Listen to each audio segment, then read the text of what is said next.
역적의 딸 주제에 감히 고개를 들어? 그 말이 끝나기도 전이었습니다. 영의정 대감의 손이 허공을 가르더니 어린 여종의 뺨을 사정없이 후려쳤지요. 소리가 차가운 마당에 울려 퍼지고 여종은 차가운 바닥 위로 힘없이 나뒹굴었습니다. 입술 끝에는 붉은 피까지 배어나오고 있었지요. 바로 그날이었습니다. 그 아이가 미쳐 무릎도 털기 전에 대문 밖에서 묵직한 북소리가 땅을 울렸고 말발굽 소리가 골목을 가득 채웠습니다. 그리고 이내 금군들이 대문 앞에 줄지어 늘어서더니 궁에서 내려온 가마 행렬이 바로 그 집 앞에 멈춰선 것이 아니겠습니까? 사람들은 숨을 죽인 채 수군거리기 시작했습니다. 대체 어찌하여 그토록 천대받던 여종 하나를 찾아 궁에서 사람이 온 것인지 말입니다. 허나 기막힌 것은 그 시작이 고작 죽 한 그릇이었다는 사실이지요. 8해 전 한겨울 장터에서 굶어 쓰러진 누더기 소년에게 자기 몫의 묽은 죽을 내어준 것이 전부였습니다. 그 한 그릇의 온기가 8해 뒤 궁의 가마를 불러오게 될 줄은 그 자리에 있던 그 누구도 몰랐습니다. 대체 이 여종이 누구이기에 왕세자의 가마가 찾아온 것일까요? 다리아담에 오신 여러분, 진심으로 환영합니다. 그럼 오늘의 이야기 시작합니다. 연서는 처음부터 비천한 여종이 아니었습니다. 한양에서도 이름난 명문가 항규진 대감댁의 귀한 외동딸이었지요. 글 읽는 소리와 꽃향기가 끊이지 않던 집에서 연서는 어머니 무릎을 베고 바느질을 배우며 자랐습니다. 분홍빛 비단 위에 매화꽃술을 놓던 그 시절이 연서에게는 세상에서 가장 고운 날들이었습니다. 아버지 항규진은 임금도 의견을 물을 만큼 학식이 깊고 신망이 높은 선비였습니다. 권세를 탐하지 않고 청렴하게 살아온 까닭에 백성들의 존경도 두터웠지요. 그러나 바로 그 신망이 영의정 윤상필의 가장 큰 눈엣가시였습니다. 자신의 권세를 위협할 자가 나타났다는 두려움이 그 비열한 자의 가슴 속에서 이미 독처럼 무르익고 있었던 것이지요. 그러던 어느 칠흑같이 어두운 밤이었습니다. 쾅 소리와 함께 평화롭던 집 대문이 거칠게 열렸습니다. 수십 명의 광군이 횃불을 높이 들고 마당으로 쏟아져 들어왔지요. 불빛이 안채 벽을 붉게 물들이고 그림자들이 사방으로 요동쳤습니다. 뒤엎인 상자에서 문서들이 바닥으로 흩어지고 깨진 그릇 소리가 밤마당을 어지럽혔지요. 역적 항규진은 명을 받으라. 연서는 잠결에 그 소리를 듣고 뛰쳐나왔습니다. 차가운 마당바닥이 맨발을 시리게 파고들었지만 느낄 겨를도 없었지요. 어머니는 치맛자락도 바로잡지 못한 채 마당으로 달려나왔고 연서는 문간 기둥을 두 손으로 붙잡은 채 그 자리에 얼어붙었습니다. 광군들은 아버지 항규진을 포박한 채 끌어냈습니다. 그러나 고개만큼은 꺾이지 않았습니다. 억울함을 밝힐 틈도 가족에게 눈길 한 번 줄 겨를도 없이 횃불빛 속으로 사라져갔지요. 연서가 달려가려 하자 어머니가 품 안으로 끌어당겼습니다. 어머니의 손이 떨리고 있었습니다. 소란이 채 가시기도 전이었습니다. 담 너머에서 오라버니 한도윤이 끌려가는 소리가 들려왔지요. 광군들은 오라버니를 전혀 다른 방향으로 끌고 가는 것이었습니다. 어머니는 아들을 빼앗기지 않으려 광군의 소매를 두 손으로 붙잡으며 울부짖었습니다. 우리 대감마님은 역적이 아니옵니다. 제발 아이만은 놔주십시오. 그러나 돌아온 것은 차가운 밀침뿐이었습니다. 어머니는 그 자리에서 휘청이며 마당바닥에 쓰러졌고 오라버니는 어느 방향인지도 모를 어둠 속으로 끌려가고 말았지요. 광군들이 물러가고 마당에는 두 모녀만 남았습니다. 어머니는 마당 한가운데 그대로 주저앉아 두 손으로 얼굴을 가렸고 연서는 그 곁에 무릎을 꿇은 채 어머니의 등을 꼭 끌어안았습니다. 추위도 느끼지 못했습니다. 그저 어머니의 떨림이 자신의 몸으로 고스란히 전해져 올 뿐이었지요. 허나 진짜 비극은 광군이 떠난 뒤부터 시작되고 있었습니다. 날이 밝기가 무섭게 세상이 돌변했습니다. 어제까지만 해도 대감마님이라 허리를 굽히던 이들이 이제는 문 밖에서 역적의 집안이라 수군거리며 돌아섰지요. 하인도 친척도 자취를 감춘 빈집에 두 모녀만 남겨졌습니다. 연서는 흩어진 문서들을 쓸어 모으며 권세가 무너지면 세상도 함께 등을 돌린다는 것을 처음 알았습니다. 허나 연서는 아직 몰랐습니다.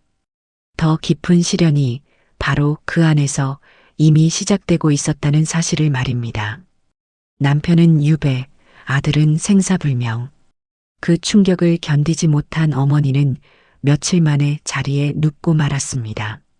처음에는 그저 기운이 없는가 싶었는데 날이 갈수록 자리에서 일어나지 못하였지요.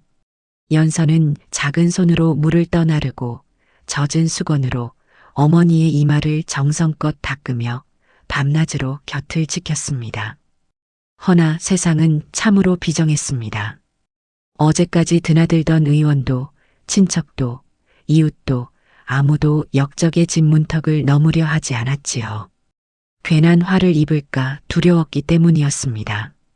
연서는 문을 두드리고 골목을 뛰어다니며 도움을 구했지만 돌아오는 것은 굳게 닫힌 문과 외면하는 눈빛뿐이었습니다. 어머니의 숨소리는 날이 갈수록 가늘어졌습니다.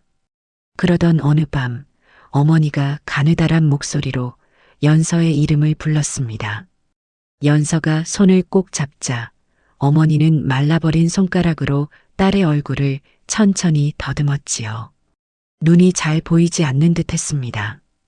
어머니는 오라버니 이름을 한번 불렀다가 이내 베갯머리에 두었던 작은 놀이개 하나를 더듬어 찾아 딸의 손에 꼭 쥐어주었습니다. 잊지 마라, 너는 역적의 딸이 아니다.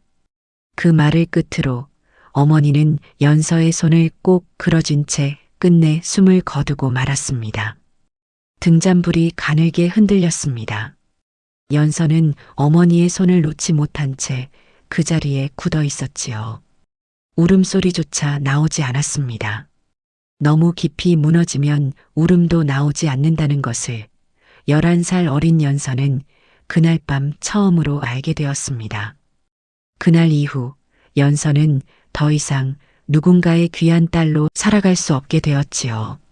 갈곳 잃은 11살 어린 연서가 발을 들인 곳은 기막히게도 제 집안을 망가뜨린 영의정 윤상필의 집이었습니다. 불과 며칠 전까지만 해도 비단 치마를 입고 어머니 곁에서 술을 놓던 아이가 이제는 집신을 신고 새벽 어둠 속에서 물동이를 이고 있었지요. 곱디고 온 자수 신발은 어디로 갔는지 발등을 파고드는 집신 날은 성한 피부에 금세 상처를 냈습니다. 처음에는 발이 쓸려 피가 배었고 손바닥은 물동이 무게에 굳은 살이 박혔습니다. 허나 연서는 소리내어 울지 않았습니다. 새벽이 밝기도 전에 일어나 우물에서 물을 길어야 했습니다. 차가운 우물 바닥에서 두레박을 끌어올릴 때마다 두 팔이 욱신거렸지요. 낮에는 무거운 장작을 날랐고 마당을 쓸었으며 안채 심부름에 부엌일까지 해야 했습니다. 밤이 깊어도 일은 끝나지 않았습니다. 등잔불 아래서 바느질을 하다 손가락을 찔러도 졸음이 와서 눈꺼풀이 내려앉아도 멈출 수가 없었지요. 그리고 조금만 늦거나 손이 서툴면 어김없이 욕설과 매질이 날아왔습니다. 사람들은 연서를 이름으로 부르지 않았습니다. 어이 역정년. 그 한마디가 아이의 이름을 대신하고 말았지요. 처음 그 말을 들었을 때 연서의 가슴이 어떻게 무너졌는지는 말로 다 헤아릴 수 없었습니다. 귀를 틀어막고 싶었지만 그럴 수 없었습니다. 고개를 돌리고 싶었지만 그러면 더 맞았습니다. 그래서 연서는 그 말을 들을 때마다 눈을 내리깔고 입술을 꽉 깨물었지요. 허나 아무리 짓밟혀도 연서의 눈빛만은 꺾이지 않았습니다. 아버지가 역적이 아님을, 우리 집안이 억울하게 무너졌음을 언젠가는 반드시 밝히고 말겠다는 단단한 마음 하나가 그 아이를 겨우 하루씩 더 버티게 했으니 말입니다. 허나 모두가 연서를 업신여길 때 유독 더 못 견뎌 하던 눈빛이 하나 있었습니다. 영의정의 딸 채령은 겉보기에 부족할 것이 없는 아이였습니다. 곱게 물들인 비단 치마에 금방 노리게 정성껏 빗어내린 머리카락까지 무엇 하나 연서를 부러워할 이유가 없어 보였지요. 집안의 귀한 딸로 자라 하고 싶은 것은 다 하고 갖고 싶은 것은 다 가졌으니 말입니다. 그런데 이상한 일이었습니다. 채령은 연서를 볼 때마다 속이 뒤틀렸습니다. 처음에는 자신도 그 이유를 알지 못했지요. 그러다 어느 날 문득 깨달았습니다. 누더기를 입혀놓아도 흐트러지지 않는 저 몸가짐, 아무리 부려 먹어도 비굴하게 굽신거리지 않는 저 태도, 함부로 울부짖지 않고 안으로만 삼키는 저 울음, 그리고 아무리 짓밟아도 끝내 꺾이지 않는 저 눈빛이 견딜 수 없이 싫었던 것이지요. 자기보다 한없이 낮은 처지이면서도 어딘가 자기보다 더 반듯해 보인다는 느낌.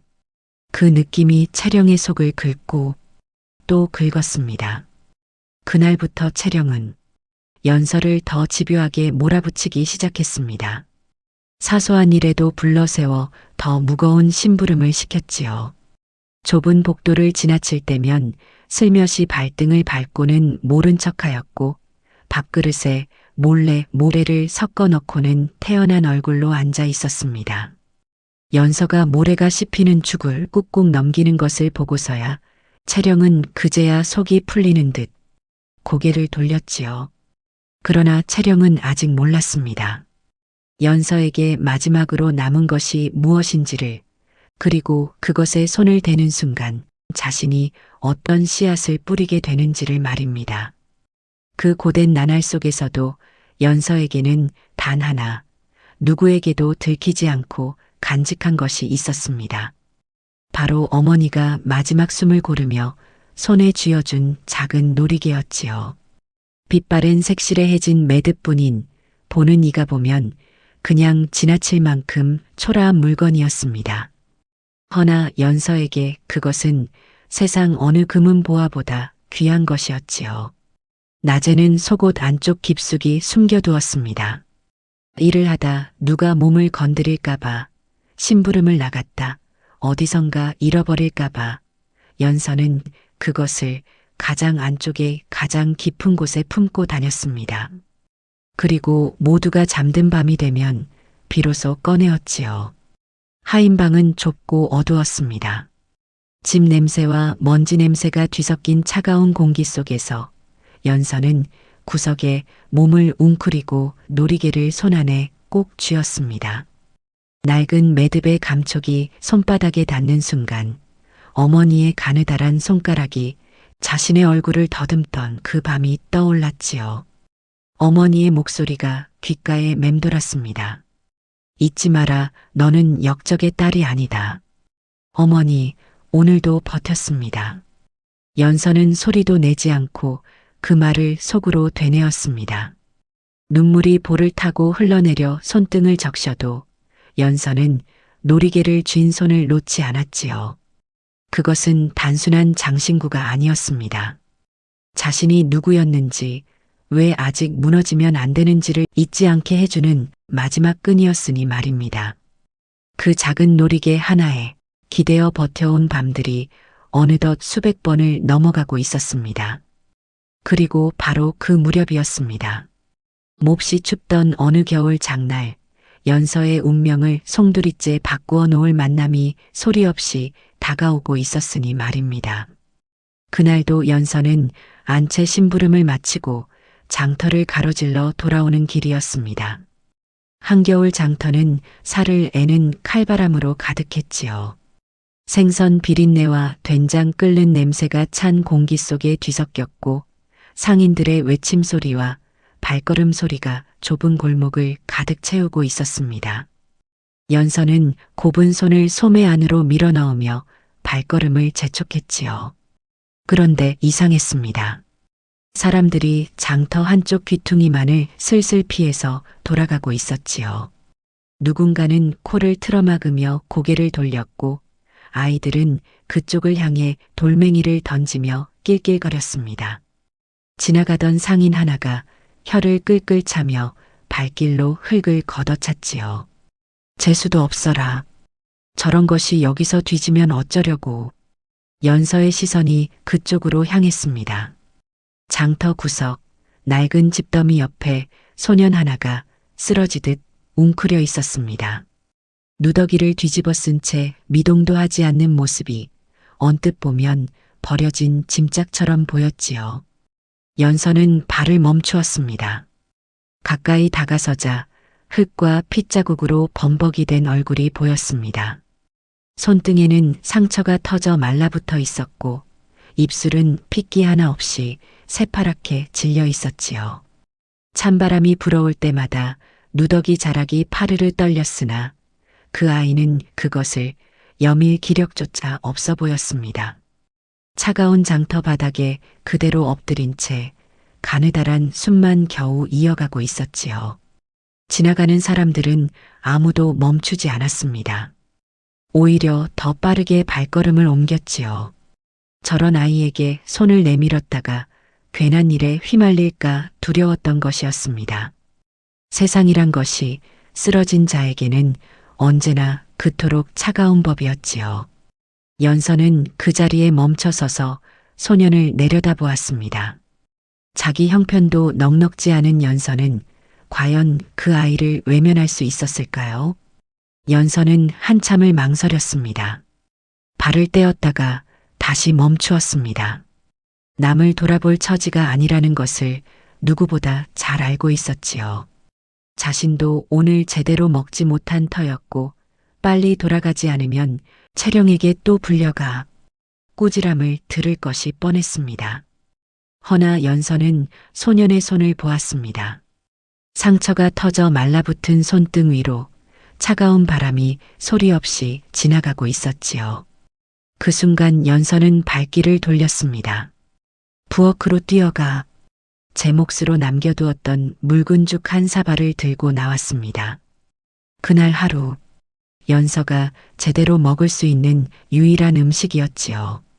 사발을 두 손으로 감싸 쥐니 뜨거운 온기가 손바닥으로 번져왔습니다. 이 온기를 저 아이에게 내어주는 것이었습니다. 연서는 소년 앞에 조심스레 무릎을 꿇었습니다. 그리고 사발을 천천히 내밀었지요. 소년의 눈이 가늘게 열렸습니다. 의심과 경계가 가득한 눈이었지요. 공짜로 내미는 손이 세상에 없다는 것을 그 아이는 이미 몸으로 배운 듯 했습니다. 한참 만에 갈라진 목소리가 흘러나왔습니다. 너는 어찌하여 내 것도 없으면서 남을 살리려 하느냐. 연서는 잠시 사발을 내려다보다가 조용하지만 단단한 목소리로 답했습니다. 제 이름은 잊혔어도 부모님께 배운 사람의 도리는 잊지 않았기 때문입니다. 소년은 한동안 연서를 바라보다가 떨리는 손으로 사발을 받아들었습니다.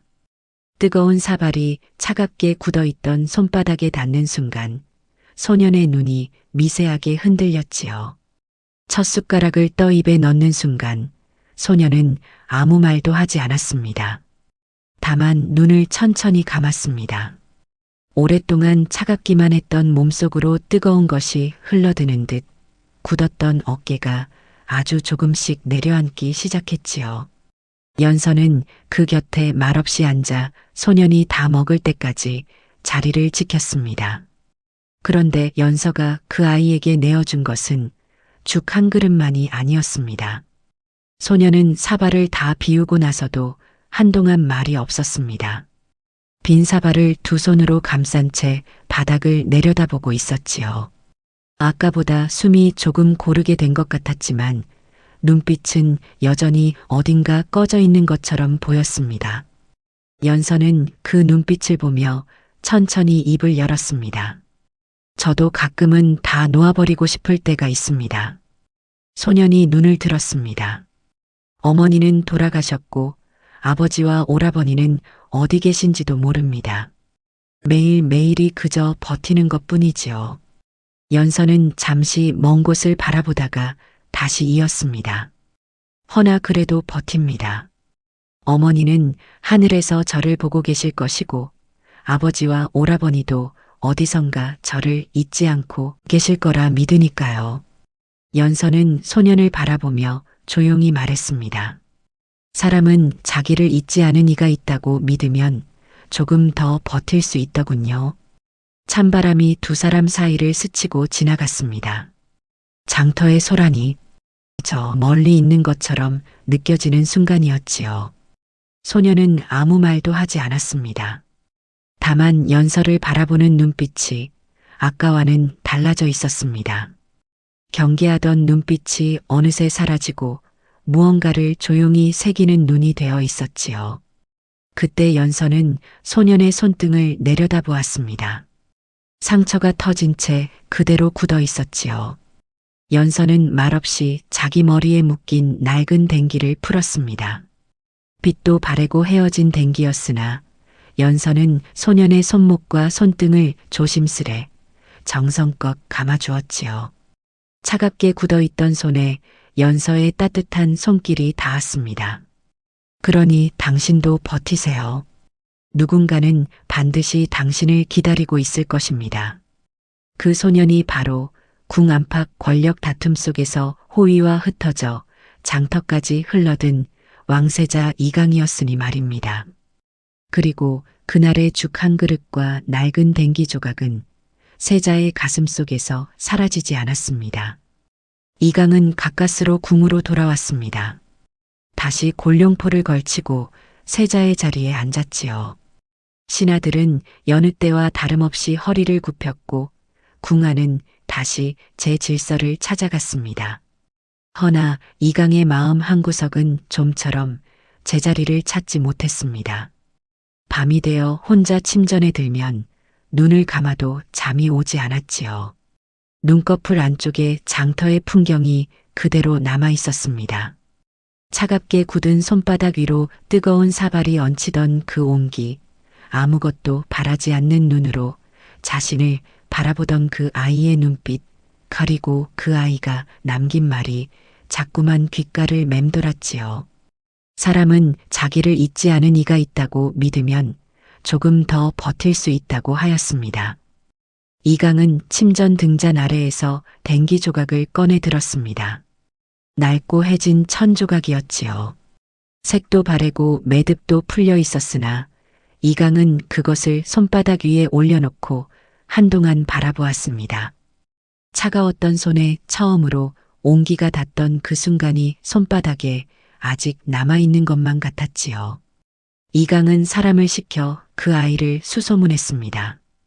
허나 이름도 분명치 않은 어린 여종 하나를 찾는 일은 쉽지 않았지요. 궁 안에서는 날마다 권력 다툼이 들끓었고 세자로서 감당해야 할 일들이 산더미처럼 쌓였습니다. 찾지 못한 채 해가 지나고 또 해가 지나갔습니다. 허나 이강은 그 댕기 조각만은 버리지 않았습니다. 골룡포 소매 깊숙이 간직하며 가장 비참한 순간 자신을 사람으로 대해준 그 마음을 잊지 않으려 하였지요. 세월은 그렇게 흘렀습니다. 죽 한 그릇을 내밀던 어린아이는 어느덧 19의 여종이 되어 있었고 장터 구석에 쓰러져 있던 상처 입은 소녀는 나라의 장래를 짊어진 왕세자가 되어 있었지요. 그리고 8해 뒤 세자는 마침내 그 얼굴을 다시 보게 됩니다. 그 무렵 왕세자 이강은 영의정 윤상필의 집을 드나들고 있었습니다. 조정 대신들이 국혼을 서두르며 윤상필의 딸 채령을 세자빈 후보로 압박하고 있었기 때문이지요. 이강은 내키지 않았으나 겉으로는 혼인을 논하는 자리를 이어갔습니다. 허나 그 집에 발을 들일 때마다 알 수 없는 불편함이 가슴을 눌렀지요. 화려하게 꾸며진 안채도 굽실거리는 하인들도 뭐 하나 모자랄 것 없어 보이는 그 집의 공기가 이강에게는 어딘가 무겁고 냉랭하게 느껴졌습니다. 그러던 어느 날이었습니다. 이강이 안채 마당을 가로질러 걷다가 문득 발걸음을 멈추었습니다. 마당 끝 우물가 물동이를 들고 서 있는 여종 하나가 눈에 들어왔지요. 해진 무명 치마에 낡은 저고리를 걸친 차림이었습니다. 거친 노동으로 손은 다 상해 있었고 얼굴에는 오랜 순환의 그림자가 어려 있었지요. 그런데 그 눈빛이었습니다. 이강의 심장이 쿵 하고 내려앉았습니다. 발이 땅에 붙어버린 듯 움직이지 않았지요. 숨이 막히는 것 같았습니다. 눈을 떼지 못한 채 그 여종을 바라보았습니다. 8해 전 한겨울 차가운 장터 구석에서 자신에게 죽 한 그릇을 내밀던 그 아이였습니다. 이름도 행방도 알 수 없어 수소문만 하다 세월을 보냈는데 그토록 찾아 헤매던 아이가 바로 이 집에 있었던 것이지요. 이강은 그 자리에 선 채 한동안 움직이지 못했습니다. 반가움이 밀려왔습니다. 그러나 곧바로 그보다 더 큰 감정이 그 반가움을 짓눌렀습니다. 저 아이가 지금 어떤 처지로 살고 있는가를 눈으로 확인하는 순간이었으니 말입니다. 상한 손, 야윈 얼굴, 고개를 숙인 채 아무런 감정도 드러내지 않으려는 저 굳은 표정이 8해 동안 이 아이가 얼마나 혹독한 나날을 버텨왔는지를 말없이 보여주고 있었습니다. 이강이 상상했던 것보다 훨씬 더 참혹한 삶이었지요. 이때까지만 해도 이강은 알지 못했습니다. 바로 이 집이 연서의 아버지를 억울한 죽음으로 몰아넣은 원수의 집이라는 사실을 말입니다. 하지만 세자의 반가움은 오래가지 못했습니다. 그 아이의 삶은 생각보다 훨씬 더 잔인했으니까요. 채령은 눈치가 비상하게 빠른 아이였습니다. 세자가 집을 방문할 때마다 시선이 자신이 아닌 연서에게 오래 머문다는 것을 그녀는 2번도 보기 전에 알아챘지요. 처음에는 설마 했습니다. 자신은 영의정의 귀한 딸이고 연서는 역적의 딸로 전락한 천한 여종이니 말입니다. 허나 세자의 눈길이 연서를 향해 멈추는 것이 1번, 2번 쌓이자 채령의 속이 서서히 끓어오르기 시작했지요. 분하고 억울했습니다. 자신이 누리지 못하는 것을 저 천한 것이 가져간다는 생각이 채령의 가슴에 독처럼 퍼졌지요. 허나 채령은 어리석은 아이가 아니었습니다. 세자 앞에서 내색하는 것이 얼마나 위험한 일인지 잘 알고 있었지요. 그래서 그녀는 전혀 다른 방법을 택했습니다. 세자가 지켜보는 자리에서 채령은 연서 쪽으로 사뿐사뿐 걸어갔습니다. 그리고 마치 오래 아껴온 동생을 대하듯 연서의 손을 2손으로 감싸주며 걱정스러운 표정을 지었지요. 어머, 손이 이렇게 텄구나. 피가 배겠다. 내 오늘 안으로 약을 발라주마. 목소리는 봄날 햇살처럼 따뜻했고 눈빛에는 진심 어린 걱정이 가득한 듯 했습니다. 세자를 향해 고개를 살며시 돌리며 덧붙이는 말도 잊지 않았지요. 저 아이가 워낙 몸이 약해 늘 마음이 쓰입니다. 저아. 그 모습을 본 이강은 아무 말하지 않았습니다. 그런데 바로 그 순간이었습니다. 세자의 시선이 잠깐 다른 곳으로 향하는 사이 연서의 손을 따뜻하게 감싸 쥐고 있던 채령의 손가락이 사르르 바뀌었습니다.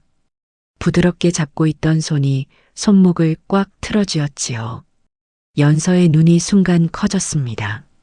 숨이 막혔으나 소리를 낼 수 없었습니다. 채령이 연서의 귓가에 얼굴을 가져다 대며 낮고 차갑게 속삭였으니 말입니다. 천한 것이 감히 귀한 분 눈에 띄려들어 다음번엔 그 예쁜 손가락을 꺾어버릴 테니 그리 알아라. 그러고는 세자 쪽으로 다시 돌아서며 환하게 웃었습니다. 방금 전과 똑같이 따뜻하고 다정한 얼굴이었지요. 연서는 손목의 통증을 꾹 참으며 고개를 숙였습니다. 입술 한쪽이 파르르 떨렸지만 누구도 그것을 알아채지 못했지요. 그리고 머지않아 채령은 연서의 가장 깊은 상처를 정확히 찾아내고 맙니다. 그것은 아무것도 아닌 평범한 오후에 벌어진 일이었습니다. 채령이 하인방을 지나다 무언가를 발로 툭 걷어찼지요. 굴러나온 것은 작은 놀이개 하나였습니다. 빛바랜 색실해해진 매듭뿐인 보는 이가 보면 그냥 지나칠 만큼 초라한 물건이었지요. 채령은 그것을 발끝으로 집어 올리듯 들어 손에 쥐었습니다. 그리고 잠시 들여다보다가 이것이 연서의 것임을 알아챘습니다. 어디서 보았더라. 채령은 기억을 더듬었지요. 이따금 밤에 하인방을 지나칠 때 연서가 무언가를 두 손으로 꼭 쥔 채 웅크려 있는 것을 본 적이 있었습니다. 그게 바로 이것이었지요. 연서가 그 낡고 초라한 물건을 얼마나 소중히 품어왔는지를 채령은 그 순간 정확히 알아챘습니다. 그리고는 입가에 차갑고 잔인한 미소가 번졌지요. 역정년 주제에 감히 규수 흉내를 내느냐. 역정년에게 놀이개가 가당키나 하더냐? 그 말이 끝나기가 무섭게 채령의 손이 허공을 갈랐습니다. 놀이개가 포물선을 그리며 날아가더니 마당 한복판 진흙탕 속으로 풍덩 빠지고 말았지요. 그 순간 연서의 얼굴이 새하얗게 질렸습니다. 두 눈이 진흙탕으로 향했습니다. 몸이 먼저 움직였지요. 연서는 소리도 없이 달려갔습니다. 뛰다가 미끄러져 무릎을 꿇었지만 멈추지 않았습니다. 무릎으로 기어가다시피 하면서도 두 손을 앞으로 뻗었지요. 차가운 진흙이 손바닥을 파고들었습니다. 치마 끝이 흙탕물에 흠뻑 젖었고 옷고름에도 진흙이 튀었습니다. 그러나 연서는 그것을 느끼지 못했습니다. 손끝이 놀이개에 닿는 순간 두 손으로 끌어안았습니다. 진흙투성이가 된 채로 가슴에 꼭 끌어안고는 그 자리에 그대로 주저앉았지요. 내 어머니의 마지막 숨결이 묻은 것인데 그 말이 입술 사이로 새어나왔습니다. 소리라기보다 숨결에 가까운 떨리는 목소리였지요.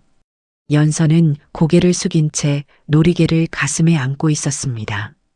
어깨가 가늘게 떨렸습니다. 눈물이 턱끝을 타고 흘러 진흙 묻은 손등 위에 떨어졌지요. 그 놀이개는 어머니가 마지막 숨을 고르며 딸의 손에 쥐어준 것이었습니다. 너는 역적의 딸이 아니라고 잊지 말라고 하던 그 목소리와 함께 건네받은 것이었지요. 8해 동안 연서는 그것을 가장 깊은 곳에 품고 살았습니다. 아무리 힘든 밤에도 아무리 억울한 날에도 그것을 손에 쥐면 어머니가 곁에 있는 것 같았으니 말입니다. 그런데 지금 그것이 진흙탕 속에 처박혀 있었습니다. 연서는 소리내어 울지 않았습니다.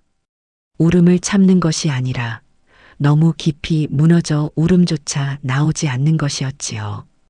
그저 놀이개를 가슴에 안은 채 고개를 숙이고 있을 뿐이었습니다. 진흙 묻은 손으로 천천히 놀이개를 닦아냈습니다. 치마 끝으로 다시 소매 끝으로 정성스럽게 한 번 또 한 번 닦아냈지요. 멀찍이서 그 모습을 지켜보던 이강은 자리를 떠나지 못했습니다. 저 아이가 진흙탕에 무릎을 꿇으면서까지 붙들고 있는 것이 단순한 장신구가 아님을 이강은 그 순간 비로소 깨달았습니다. 저것이 저 아이의 삶을 겨우 붙들고 있는 마지막 끈이라는 것을 말입니다. 이강의 가슴 한켠이 저리게 아려왔지요. 그 모습을 본 세자는 자기도 모르게 연서를 감싸려는 마음을 숨기지 못하게 됩니다. 그날 이후 이강은 더 이상 못 본 척할 수가 없었습니다. 영의정 부인이 지켜보는 자리에서 이강은 조심스레 말을 꺼냈지요. 저 아이를 너무 몰아붙이지 마시지요. 보기에 몸이 성치 않아 보이니 말입니다. 영의정 부인은 허리를 굽히며 저하의 말씀이 지당하옵니다. 하고 답했습니다. 그러나 이강이 등을 돌리는 순간 그 얼굴에 떠오른 것은 굴욕이었지요. 세자가 제 집 여종의 안부를 입에 올렸다는 것이 영의정 부인의 자존심을 단단히 긁어놓고 말았습니다. 이강은 그것을 알지 못했습니다. 상처난 연서의 손을 본 날에는 약첩을 마당 한켠에 몰래 두고 가기도 했지요. 그에게는 아주 작은 배려였고 저 아이가 조금이라도 덜 다치길 바라는 마음이었습니다. 허나 세상은 그 작은 배려를 그냥 두지 않았습니다. 그날 밤 연서는 채령에게 불려갔습니다. 채령은 연서의 뺨을 거칠게 후려치며 이를 악물었지요. 감히 주제도 모르고 세자 저하를 홀리려 들어 내가 뭔데? 역적의 피가 흐르는 것이 어디서 감히. 영의정 부인은 그날 밤 차가운 마당에 연서를 무릎 꿇린 채 세워두었습니다. 한겨울 밤바람이 마당을 가로질러 불어왔지요. 살을 애는 듯한 바람이 적삼 속으로 파고들었지만 아무도 옷깃 하나 덮어주지 않았습니다. 영의정 부인은 툇마루에 앉아 뜨거운 숭늉을 홀짝이며 연서를 내려다보았지요. 그 눈빛에는 차가운 만족감이 서려 있었습니다. 세자가 저 여종에게 관심을 보인다면 저 여종을 더욱 철저하게 짓밟아 놓으면 그만이라는 계산이었지요. 연서는 무릎 아래 차가운 마당바닥이 살을 파고드는 것도 손끝이 고바드는 것도 참았습니다. 이를 악물고 버텼습니다. 쓰러지면 진다는 것을 알고 있었으니 말입니다.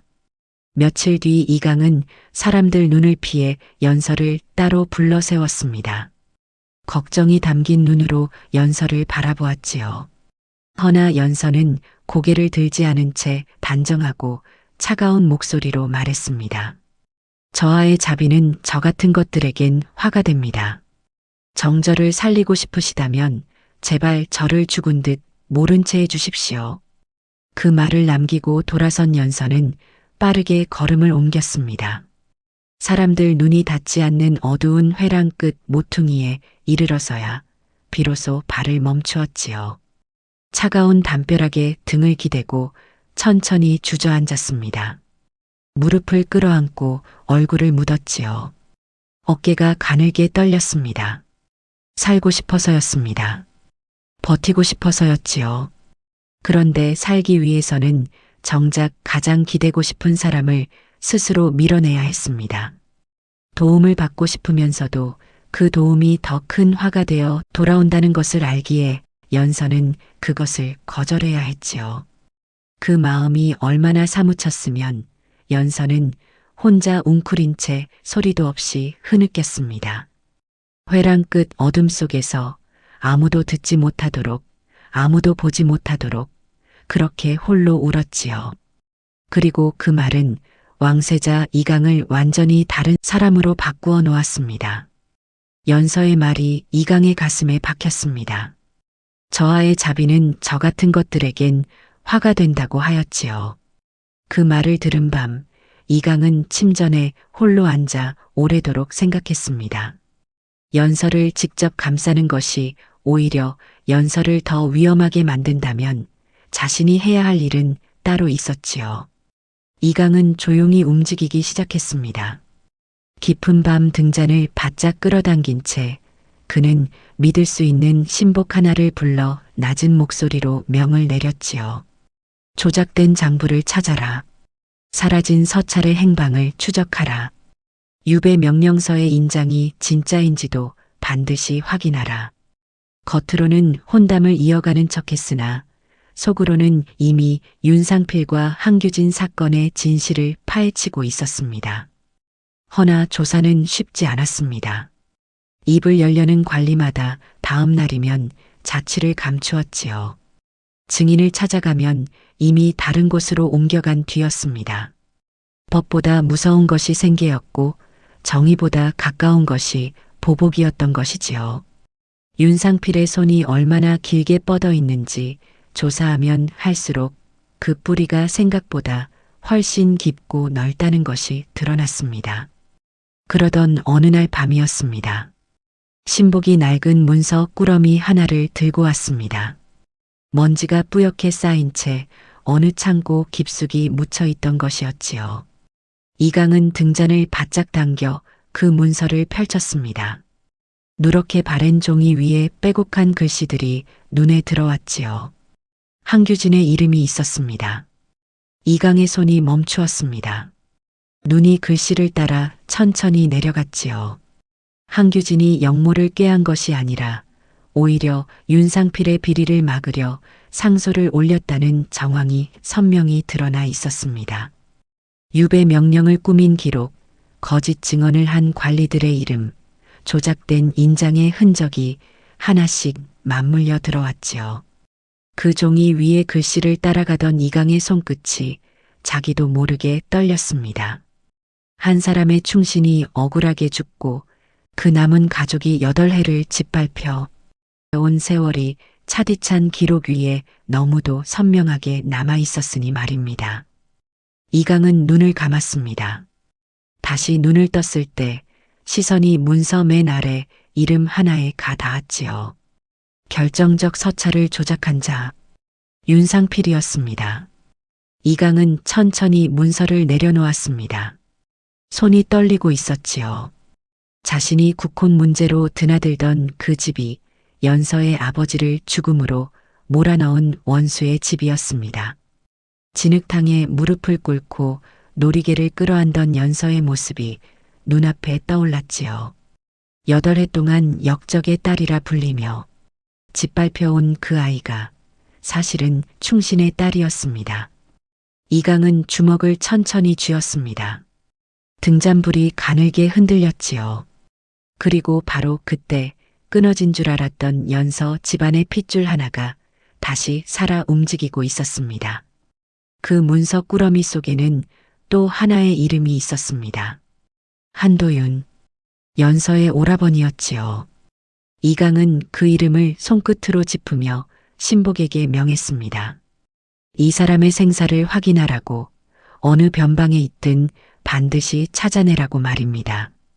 그리고 며칠 뒤 신복이 돌아왔습니다. 살아 있었습니다. 먼 북쪽 변방으로 끌려가 죽은 줄로만 알았던 한도윤이 끝내 목숨을 부지한 채 어딘가에서 버티고 있었던 것이지요. 이강은 그 말을 듣는 순간 눈을 감았습니다. 가슴 한켠에서 무언가가 조용히 풀리는 것 같았습니다. 연서 집안의 숨줄은 완전히 끊어진 것이 아니었습니다. 이강은 자리에서 일어나 창문을 열었습니다. 차가운 밤바람이 얼굴을 스치고 지나갔지요. 저 멀리 궁궐 담장 너머로 도성의 불빛이 점점이 박혀 있었습니다. 이강은 그 불빛을 바라보며 속으로 다짐했습니다. 아버지의 억울한 이름을 되찾고 오라버니를 다시 불러들이고 연서를 원래 있어야 할 자리로 돌려놓는 것. 이제 그 목표가 이강의 마음속에 선명하게 자리를 잡았지요. 허나 서두를 수 없었습니다. 증거는 쥐었으나 아직 부족했고 무엇보다 연서가 먼저 화를 입을까 두려웠습니다. 한 발이라도 잘못 내디디면 연서를 더 깊은 수렁으로 몰아넣을 수 있었지요. 이강은 이를 악물고 때를 기다렸습니다. 허나 악한 자들은 늘 마지막 순간에 가장 사납게 발악하는 법이지요. 윤상필은 촉이 빠른 자였습니다. 세자가 혼담을 이유로 집을 드나드는 횟수가 잦아지면서 그 눈길이 제 딸이 아닌 다른 곳을 향하고 있다는 것을 윤상필은 진작부터 눈치채고 있었지요. 처음에는 그것이 어린 여종 하나에 대한 가벼운 관심이려니 여겼습니다. 허나 세자가 한규진 사건을 수소문한다는 낌새가 슬며시 귀에 들어오자 윤상필의 얼굴에서 비로소 웃음이 사라졌습니다. 그 여종이 한규진의 딸이라는 것을 윤상필은 처음부터 알고 있었습니다. 죽이지 않고 살려두어 제 집 여종으로 부린 것도 그것이 더 잔인한 굴욕이라 여겼기 때문이었지요. 그런데 바로 그 아이가 세자의 눈에 띄어 과거 사건이 다시 들춰지고 있다니. 윤상필의 눈빛이 싸늘하게 굳었습니다.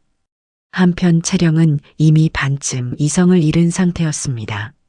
세자의 시선이 자신이 아닌 연서를 향한다는 것을 확인한 그날 이후 채령은 밥도 제대로 넘기지 못하고 밤마다 이불을 쥐어뜯었지요. 어미 앞에서도 아비 앞에서도 체면을 차렸으나 혼자 있을 때면 소리 없이 울다가 물건을 집어 던지기를 반복했습니다.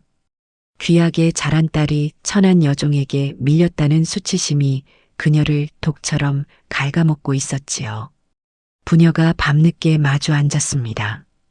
윤상필이 먼저 입을 열었지요.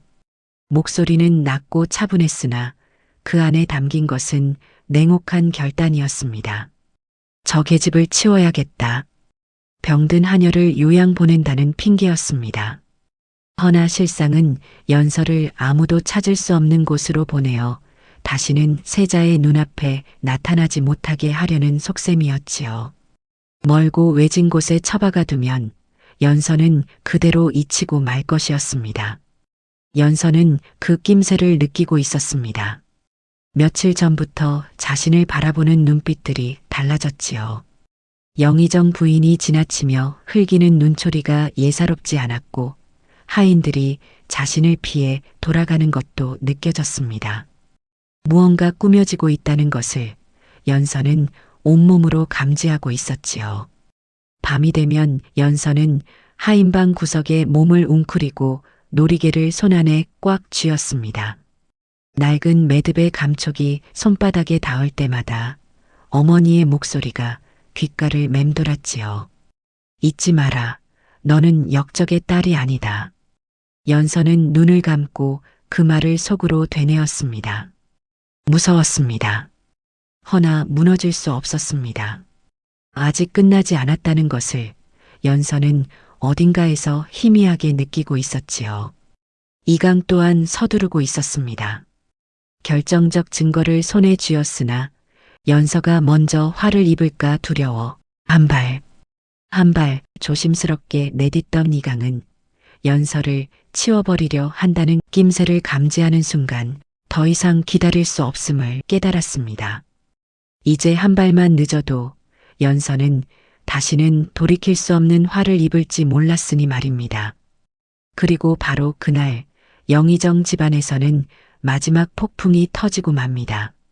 그날 아침 영의정 부인의 얼굴에는 처음부터 심상치 않은 기운이 감돌고 있었습니다. 부인은 연서를 마당으로 불러냈지요. 이유는 별것이 아니었습니다.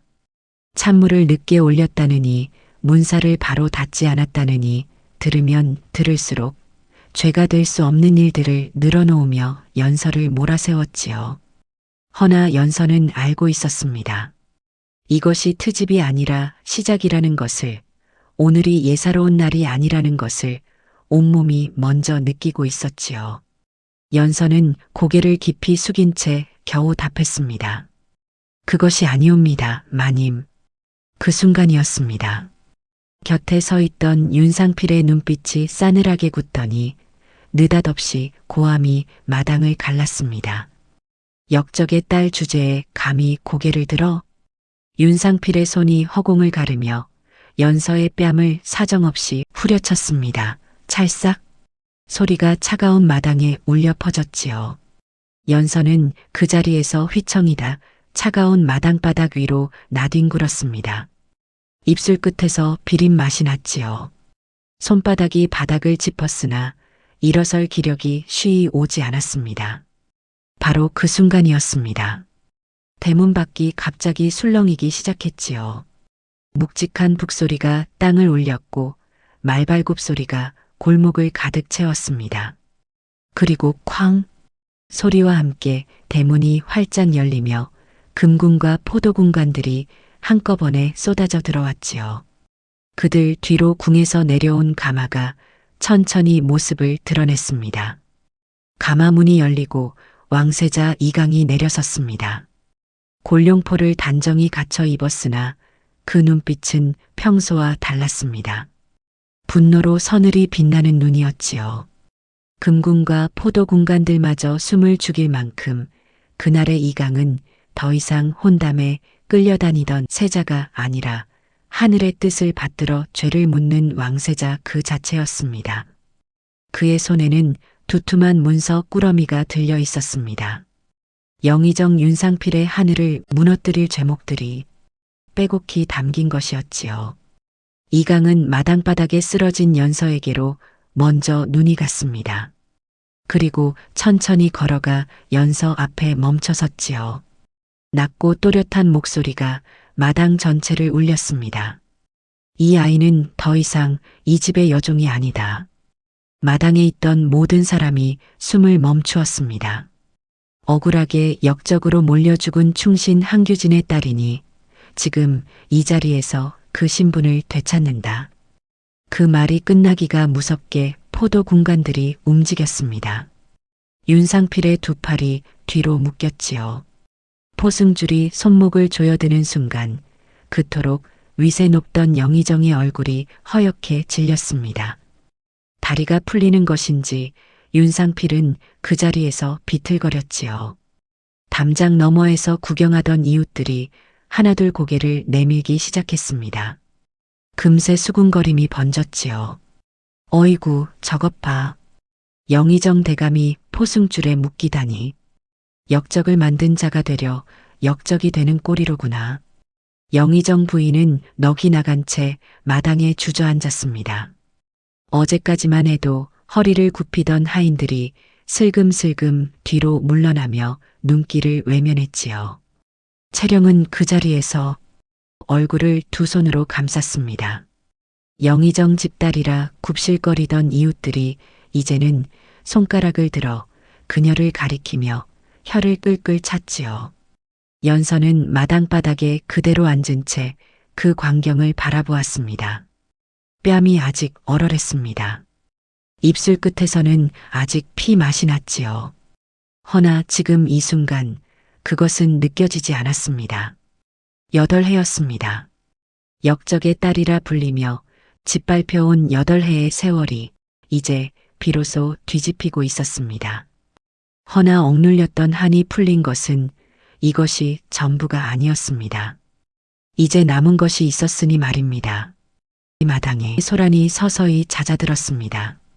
윤상필은 포승줄에 묶인 채 관하로 끌려나갔습니다. 걸음을 내디딜 때마다 담장 너머 구경꾼들의 수군거림이 따라붙었지요. 어제까지 대감마님이라 허리를 굽히던 이들이 이제는 손가락을 들어 가리켰습니다. 영의정 부인도 죄인의 신분으로 관아에 끌려가야 했지요. 자식들 앞에서도 하인들 앞에서도 한 번도 고개를 숙여본 적 없던 부인이 이제는 포졸들 틈에 섞여 걸어가야 했습니다. 채령은 안채 깊숙이 숨었으나 소용없었습니다. 아버지의 죄가 낱낱이 드러난 이상 그녀의 비단옥과 금방 놀이개도 이제 아무 소용이 없었지요. 평생 연서를 짓밟으며 웃던 그 입이 이제는 말 한마디 꺼내지 못한 채 굳어 있었습니다. 이강은 사람들을 물렸습니다. 그리고 아직 마당바닥에 앉아있는 연서 앞으로 천천히 걸어갔지요.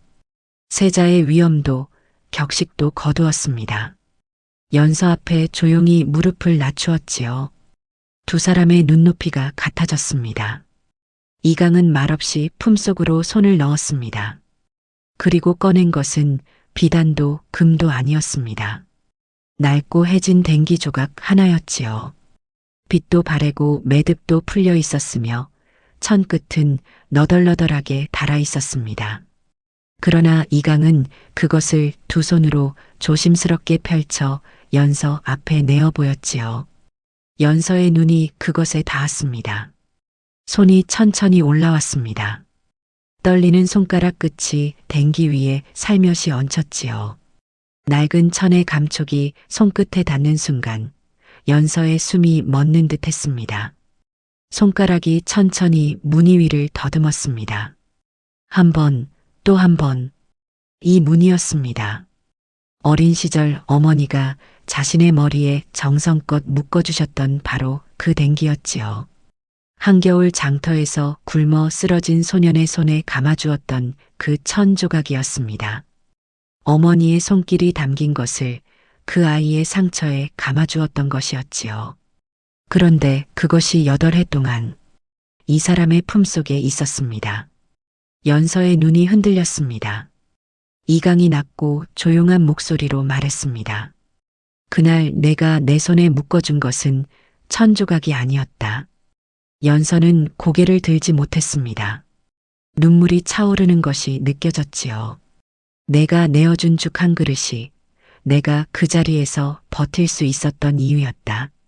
내가 내 손을 감아주던 그 온기가 궁으로 돌아간 뒤에도 나를 버티게 했지. 이강은 잠시 말을 멈추었습니다. 그리고 더 낮은 목소리로 이었습니다. 나는 너를 한순간도 잊은 적이 없었다. 그 말이 떨어지는 순간 연서의 어깨가 가늘게 흔들렸습니다. 참으려 했습니다. 8해 동안 참아온 것처럼 이번에도 참으려 했지요. 허나 이번만큼은 참아지지 않았습니다. 자기 몫의 작은 죽 한 그릇이 누군가에게는 목숨이었다는 것이, 자기가 건넨 작은 온기 하나가 누군가의 8해를 버티게 했다는 것이, 그리고 그 사람이 8해 동안 이 낡은 댕기 조각 하나를 품에 간직하고 있었다는 것이 연서의 가슴을 사무치게 울렸기 때문이지요. 눈물이 볼을 타고 흘러내렸습니다. 소리 없이, 그러나 멈추지 않고 흘렀지요. 연서는 댕기를 쥔 손을 가슴으로 끌어당겼습니다. 그 천조각에는 어머니의 놀이개와 마찬가지로 잊지 않겠다는 마음이 담겨 있었으니 말입니다. 자신을 기다린 사람이 있었다는 것, 자신을 잊지 않은 사람이 있었다는 것이 이제야 온몸으로 실감이 났지요. 이강은 서두르지 않았습니다. 연서가 울음을 다 쏟아낼 때까지 그 자리에서 기다렸지요. 차가운 마당바닥 위에 두 사람이 마주 앉은 채 한동안 아무 말도 없었습니다. 바람 한 줄기가 마당을 가로질러 불어갔지요. 그 바람이 두 사람 사이를 조용히 스치고 지나갔습니다. 허나 연서의 눈물은 여기서 끝이 아니었습니다. 이제 남은 것은 오래 묻혀있던 가족의 한을 푸는 일이었으니까요. 연서가 아버지의 억울한 누명을 벗고 충신의 딸로 신분을 되찾은 지 얼마 되지 않아서였습니다. 이강의 신복이 먼 북쪽 변방에서 한 사람을 데려왔지요. 연서는 처음에 그가 누구인지 알아보지 못했습니다. 8해의 세월이 그 사람을 너무 많이 바꾸어 놓았기 때문이었지요. 거칠게 탄 얼굴, 굳은 살이 박인 손, 여위고 낡아버린 몸. 허나 그 눈빛만은 달랐습니다. 연서의 발이 멈추었습니다. 오라버니. 그 한마디가 입술을 빠져나오는 순간 오라버니 한도윤의 눈이 붉어졌습니다. 두 사람은 말보다 먼저 서로를 향해 달려갔지요. 연서가 오라버니의 품에 안기는 순간 그동안 참아온 것들이 한꺼번에 쏟아졌습니다. 어머니가 돌아가시던 날 밤도, 역적의 딸이라 뺨을 맞던 날들도, 하인방 구석에서 놀이개를 쥐고 홀로 울던 밤들도 모두 그 순간 터져 나왔지요. 오라버니도 소리 없이 울었습니다. 두 팔로 연서를 꼭 안은 채 등을 다독이는 손이 떨리고 있었지요. 한참이 지나서야 두 사람은 몸을 떼었습니다. 눈물을 훔치며 서로의 얼굴을 들여다보았지요. 8해가 지났어도 남매는 남매였습니다. 말하지 않아도 알 수 있는 것들이 눈빛 속에 가득했지요.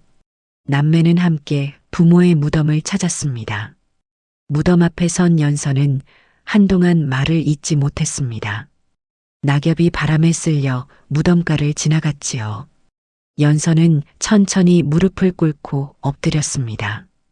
차가운 흙 냄새가 코끝을 스쳤지요. 아버지, 어머니, 목소리가 떨렸습니다. 아버지의 이름이 더럽혀지지 않게 되었습니다. 역적이 아니라 충신이라는 이름을 되찾으셨습니다. 어머니께서 지키려 하셨던 자식들이 끝내 살아남았습니다. 연서는 말을 잇지 못하고 고개를 숙였습니다. 눈물이 흙 위에 떨어졌지요. 곁에서 오라버니 한도윤도 무릎을 꿇은 채 두 손을 모았습니다. 남매는 한동안 그렇게 엎드려 있었지요. 바람이 나뭇가지를 흔들고 지나갔습니다. 하늘은 맑았습니다. 그리하여 마침내 윤상필에게 심판의 날이 찾아왔습니다. 평생 남의 눈물을 밟고 쌓아 올린 권세가 단 하루 만에 모래성처럼 무너지고 말았지요. 벼슬을 박탈당하고 전 재산을 몰수당한 채 유배형을 받았으니 항규진을 유배 보내 죽게 만든 그 죄가 끝내 제 발등으로 돌아온 것이었습니다. 영의정 부인은 모든 체면과 살림을 잃고 죄인의 아내로 전락했습니다. 어제까지 허리를 굽히던 이들이 이제는 길에서 마주쳐도 눈길 한 번 주지 않고 돌아섰지요. 채령은 가장 두려워하던 일을 겪었습니다. 더 이상 영의정의 귀한 딸이 아니었습니다. 비단옷도 금방 놀이개도 사람들의 굽실거림도 하루아침에 사라졌지요. 연서의 이름을 함부로 입에 올리던 그 입이 이제는 말 한마디 꺼내지 못한 채 고개를 숙여야 했습니다. 훗날 이강이 임금의 자리에 오르고 연서는 그 곁에서 중전이 되었습니다. 이강은 굶주린 백성의 형편을 먼저 살피는 어진 임금이 되었지요. 연서는 억울한 이들의 눈물을 외면하지 않는 현명한 중전이 되었습니다. 천한 이의 서러움이 무엇인지, 억울한 눈물이 얼마나 긴 밤을 만드는지를 몸으로 알고 있었기 때문이지요. 백성들 사이에는 이런 말이 퍼졌습니다. 우리나라는 임금도 사람을 알고 중전마마도 사람의 눈물을 아는 나라라고 말입니다. 선은 아무리 작아도 땅속 깊이 뿌리를 내리고 악은 아무리 높이 쌓아도 제 무게에 무너지는 법입니다. 역적의 딸이라 뺨을 맞던 어린 여종이 끝내 안 나라의 중전이 된 것처럼 하늘이 더디다 하여 없는 것이 아니었으니 말입니다. 오늘 이야기가 마음에 남으셨다면 구독과 좋아요로 다음 이야기도 함께 해주세요. 그럼 더 따뜻하고 깊은 이야기로 다시 찾아뵙겠습니다.